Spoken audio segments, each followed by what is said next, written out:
Apa yang sedang berlaku di Syria sekarang selepas kejatuhan rejim Assad? Lebih sedekat, nama Syria sering dikaitkan dengan peperangan, kemusnahan dan jutaan rakyat yang terpaksa meninggalkan kediaman mereka. Namun, sejak kejatuhan rejim Bashar al-Assad pada 8 Disember 2024, Syria mula memasuki satu fasa yang berbeza. Walaupun masih lagi banyak kawasan yang rosak, ekonomi yang belum pulih dan keselamatan di beberapa wilayah masih lagi rapuh. Tetapi di sebalik semua cabaran itu, Syria pada hari ini sedang cuba untuk bergerak daripada sebuah negara yang dilanda perang kepada sebuah negara yang mahu dibina semula. Persoalannya, sejauh mana Syria telah berubah dan apakah perkembangan positif yang sedang berlaku di Syria pada saat ini. Kejatuhan rejim Assad pada Disember 2024 menjadi titik perubahan besar dalam sejarah Syria. Selepas bertahun-tahun hidup di bawah penindasan dan ketidakstabilan, Syria kini telah memasuki tempoh peralihan di bawah pentadbiran baharu. Pada peringkat awal, keutamaan bukanlah pembangunan projek yang besar-besar, tetapi fokus utama pada ketika itu adalah untuk memastikan negara Syria boleh terus berfungsi semula. Bantuan makanan mula diperluaskan kepada keluarga yang memerlukan. Jalan-jalan yang rosak mula diperbaiki dan dibersihkan. Sistem bekalan air di beberapa tempat termasuk Aleppo mula untuk dipulihkan. Hospital yang rosak akibat perang turut menerima bantuan pembaikan agar perkhidmatan kesihatan dapat kembali beroperasi. Langkah-langkah ini mungkin kelihatan kecil untuk kita. Namun, bagi rakyat yang sudah bertahun-tahun hidup tanpa bekalan asas yang stabil, air yang bersih, hospital yang berfungsi dan jalan yang boleh digunakan merupakan satu permulaan kepada kehidupan yang lebih baik. Memasuki awal 2025, pentadbiran baharu mula memberi perhatian kepada pembentukan sebuah kerajaan yang lebih tersusun. Presiden Ahmad Al-Shara menekankan bahawa Syria perlu beralih daripada revolusi kepada proses membina semula sebuah negara. Ini bermaksud pentadbiran tidak boleh lagi hanya bergantung kepada kumpulan bersenjata ataupun struktur sementara. Syria memerlukan institusi kerajaan, sistem undang-undang, pengurusan keselamatan dan perkhidmatan awam yang dapat berfungsi untuk seluruh rakyatnya. Dalam sebuah negara yang mempunyai pelbagai latar belakang agama, etnik dan komuniti, penyertaan masyarakat yang lebih luas sangat-sangat penting untuk memastikan kestabilan jangka masa yang panjang. Usaha membina institusi ini bukanlah sesuatu yang boleh diselesaikan dalam masa beberapa bulan. Namun, ia menunjukkan bahawa pentadbiran baharu mahu mengubah Syria daripada sebuah negara yang dikawal kepada sebuah negara yang mempunyai struktur, pentadbiran dan juga undang-undang. Salah satu cabaran terbesar Syria selepas kejatuhan Assad ialah soal keselamatan. Peperangan yang berpanjangan telah pun menyebabkan banyak kawasan mempunyai kumpulan bersenjata, penyeludupan dan juga jenayah. Kerajaan baharu perlu menguruskan senjata yang masih berada di tangan pelbagai kumpulan serta memastikan rakyat dapat kembali hidup tanpa ancaman. Dalam masa yang sama, usaha turut dilakukan untuk memutuskan rangkaian dadah Captagon. Macam sebelum ini, Syria dikenali sebagai salah satu pusat utama pengeluaran dan penyeludupan Captagon di rantau Asia Barat.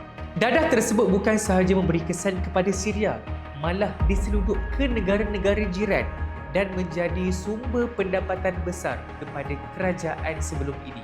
Selepas perubahan pemerintahan, tindakan terhadap kilang, gudang dan rangkaian penyeludupan Captagon menjadi sebahagian daripada usaha membersihkan semula ekonomi gelap Syria. Usaha membanteras dadah dan jenayah ini sangat-sangat penting untuk membina sebuah negara yang lebih selamat serta memulihkan keyakinan negara-negara jiran terhadap negara Syria itu sendiri. Selain keselamatan, pendidikan juga menjadi antara sektor yang sangat-sangat penting memerlukan perhatian. Sepanjang perang, banyak sekolah yang telah musnah, ditutup ataupun digunakan sebagai pusat perlindungan. Jutaan kanak-kanak di Syria hilang peluang untuk mendapatkan pendidikan yang baik. Selepas Disember 2024, usaha membaik pulih sekolah dan pusat pembelajaran mula dijalankan bersama organisasi kemanusiaan serta komuniti tempatan. Bagi kanak-kanak Syria, perkara ini memberi satu peluang cerah untuk mereka membina masa depan selepas membesar dalam suasana perang. Dalam masa yang sama, klinik, hospital, bekalan air dan perkhidmatan asas turut diberi perhatian. Banyak keluarga yang pulang ke kampung halaman mereka mendapati rumah mereka telah pun musnah. Kawasan kediaman masih dipenuhi bahan letupan dan kemudahan awam masih lagi belum berfungsi sepenuhnya.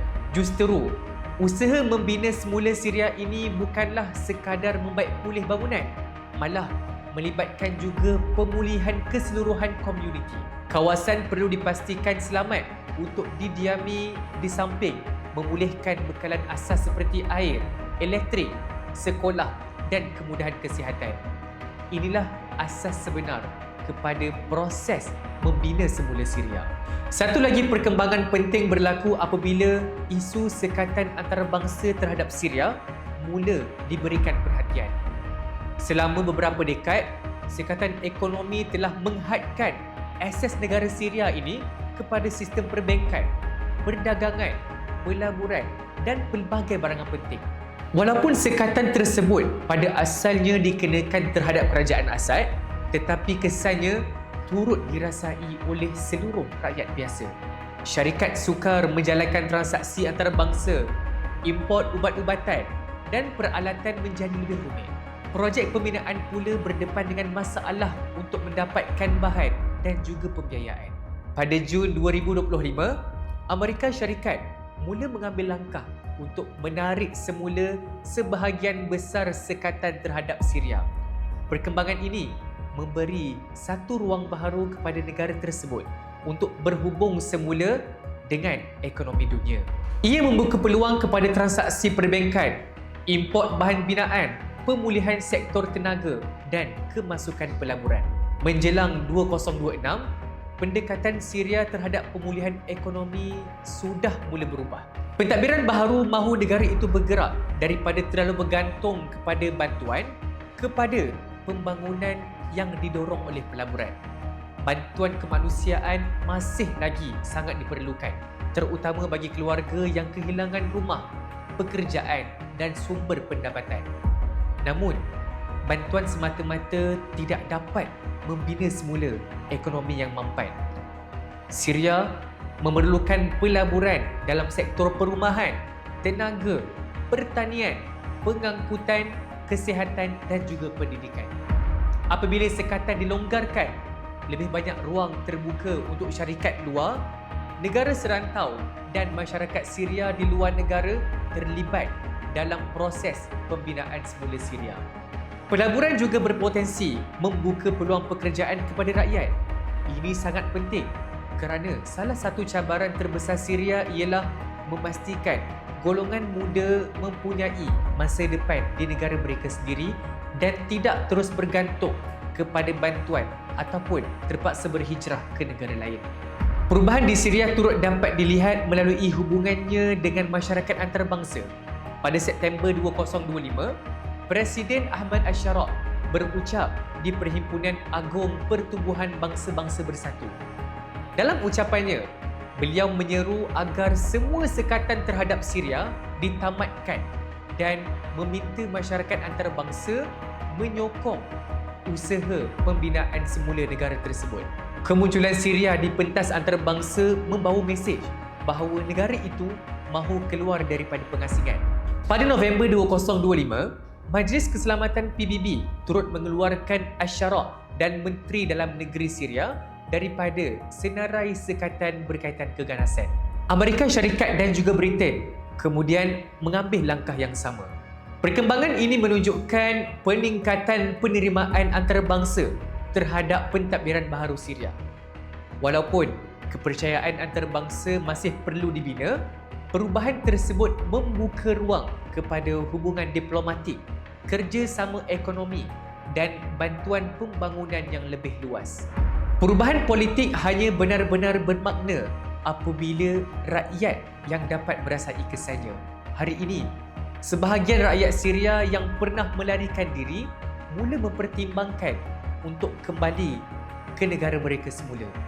Ada yang kembali untuk melihat keadaan rumah, ada yang cuba membuka semula kedai, mengusahakan tanah pertanian ataupun membina kembali kediaman mereka yang telah musnah. Namun, proses kepulangan ini bukanlah satu benda yang mudah. Banyak rumah tidak lagi boleh didiami. Peluang pekerjaan masih terhad dan sebahagian kawasan masih mempunyai risiko keselamatan. Tetapi, kesediaan rakyat untuk kembali menunjukkan bahawa masih ada harapan terhadap masa depan Syria.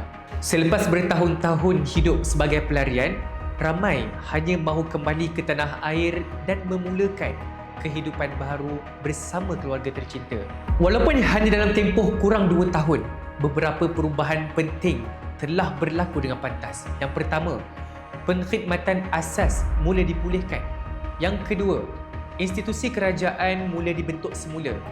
Yang ketiga, usaha membantras dadah dan jenayah terancang mula dijalankan. Yang keempat, sekolah dan hospital kembali diberi perhatian. Yang kelima, sekatan antarabangsa mula dilonggarkan. Yang keenam, peluang pelaburan mula dibuka. Dan yang ketujuh, Syria perlahan-lahan kembali diterima dalam masyarakat antarabangsa. Perjalanan negara ini masih panjang. Namun, Syria kini bukan lagi hanya berbicara tentang bagaimana untuk bertahan daripada peperangan. Syria pada hari ini sedang berbicara tentang bagaimana untuk mereka membina semula sebuah negara yang lebih selamat, lebih stabil dan mampu memberikan masa depan yang lebih baik kepada rakyatnya. Dan siapa tahu, kebangkitan Syria ini mungkin satu hari nanti turut menjadi sebahagian daripada jalan menuju pembebasan Al-Aqsa.